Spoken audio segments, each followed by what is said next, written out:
গতকাল বৈকাল 2টোর সময় আমাদের বিলতেলকরের প্রচুর ট্রাক্টর ধানে লোড করা, এই যে দেখছেন রাস্তা, এই রাস্তা দেখতে থাকুন।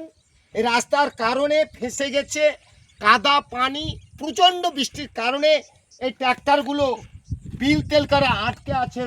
চাষিরা অসহায়, কি করবে, উপায় নাই। দেখেন, দেখতে থাকেন, দুটো ট্রাক্টর ধান লোড করে তারা আজ 2 দিন ধরে বিলে পড়ে আছে। খাওয়া না খাওয়া চাষির চিন্তার শেষ নেই। আজ আমরা অর্থাৎ চাষিরা দুমুঠো ভাতের জন্য আজ দিনে রাতে লড়াই করে ট্রাক্টর উঠাতে পারছে না। রাস্তা ফেসে গেছে, কাদা, এই দেখেন জলে ভরে গেছে। উপায় নাই, কোনো উপায় নাই।